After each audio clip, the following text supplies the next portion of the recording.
Welcome to Cinematic Recaps. Today, I am going to explain a thriller drama film called Monolith.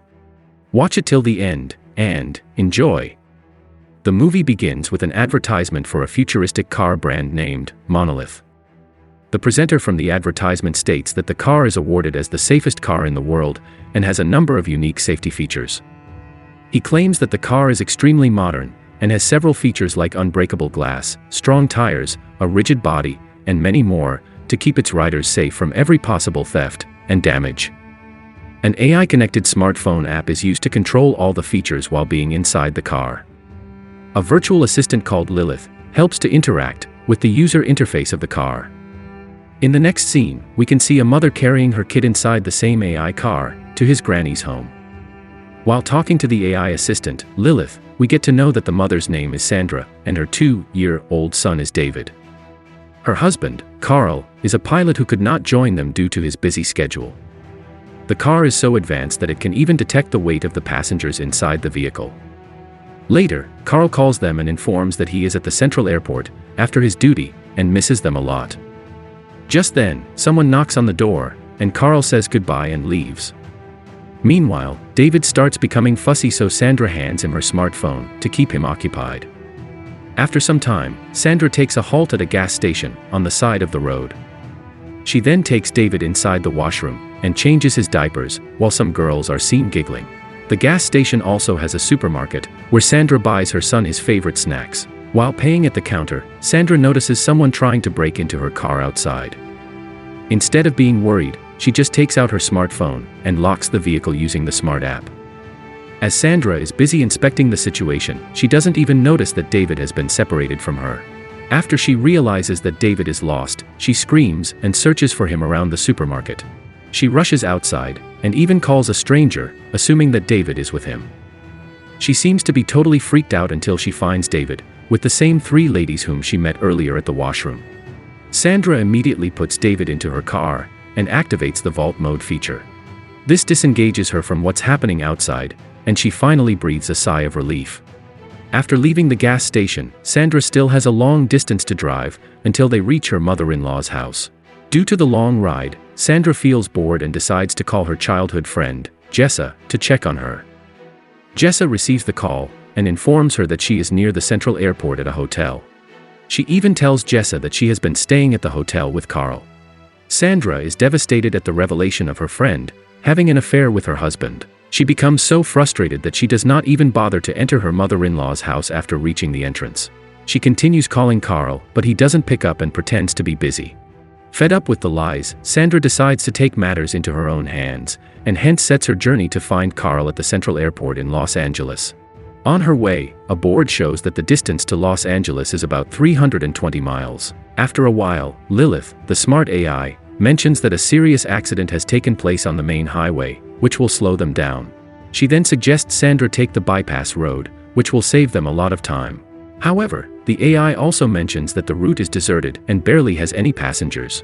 Sandra, who is adamant about confronting her husband, does not think twice and takes the alternative route. Later, it gets dark and Sandra starts to feel difficulty driving the car. The fog on the way also intensifies, which affects her vision of the road in front. On her way, she finds no human settlements or any other vehicles. However, she finds an electrical substation, located in the middle of nowhere.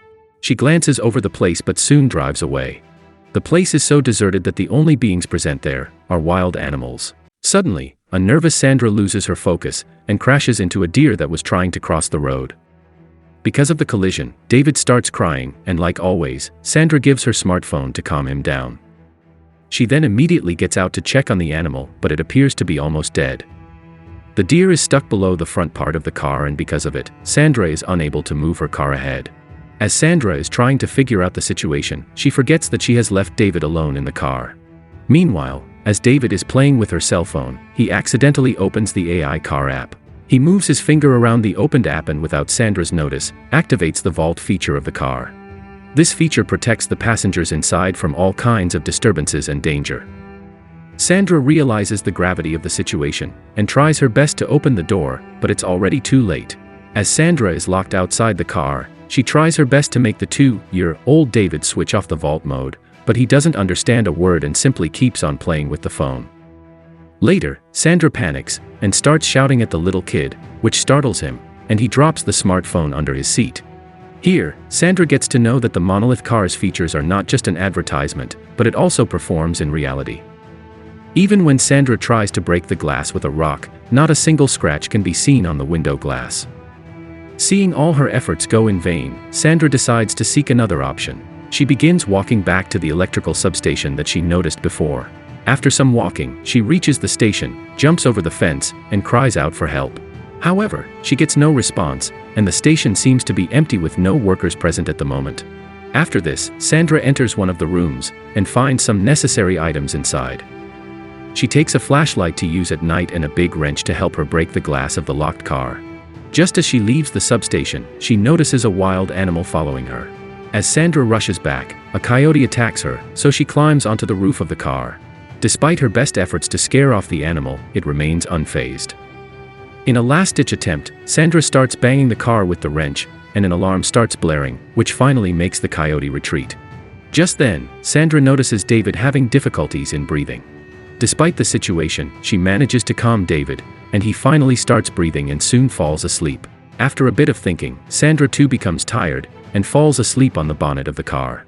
The next day, Sandra wakes up when the sun is already bright.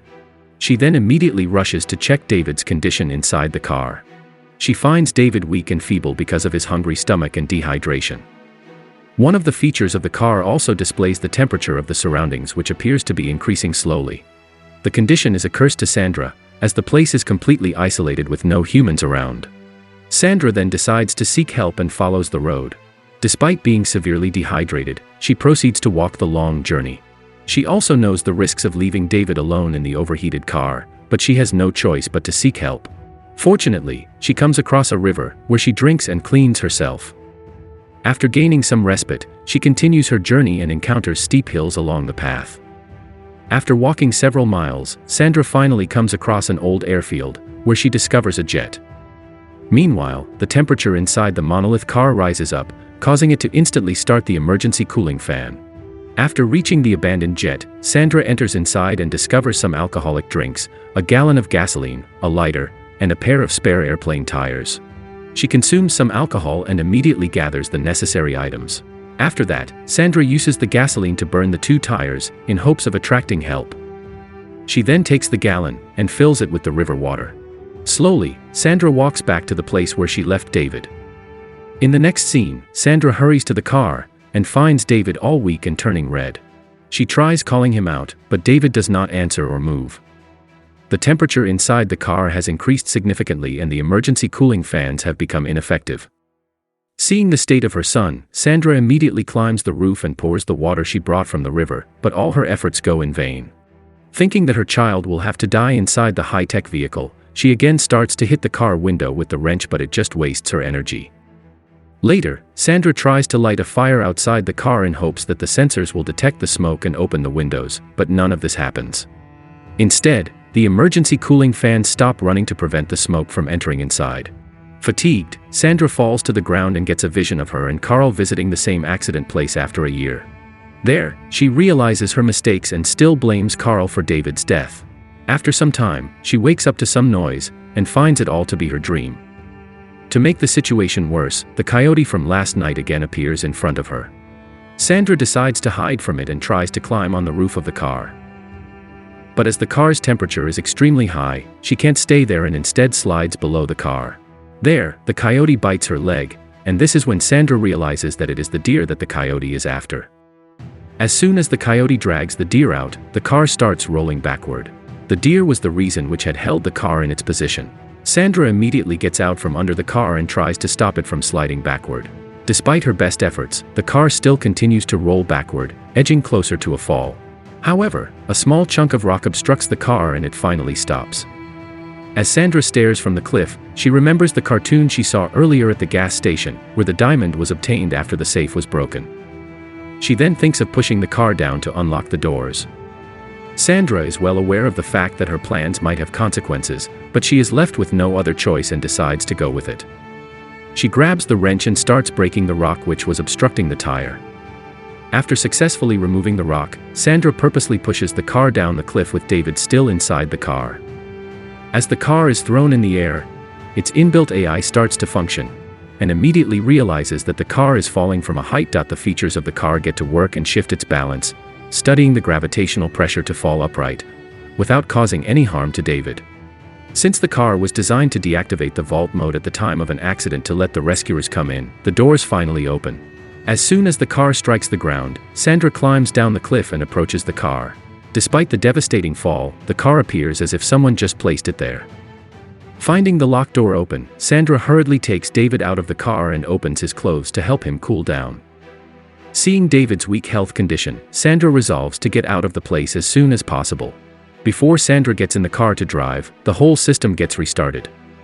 With the help of Lilith, Sandra sets the car into extreme off-road mode and starts climbing the cliff in front of her. The car appears to be made for very extreme conditions and easily gets past the steep cliff. Miraculously, Sandra reaches the off-road she chose and heads toward the hospital. In the last scene of the movie, we see Sandra and David arriving at the hospital. David is kept on the hospital bed beside Sandra and is connected with multiple tubes. Sandra seems worried about David until he opens his eyes and calls her mommy for the first time. The movie ends as Sandra gets delighted at her son calling her out. Subscribe for more videos like this, turn on the notification, and leave a like to help the channel out. Thank you for watching.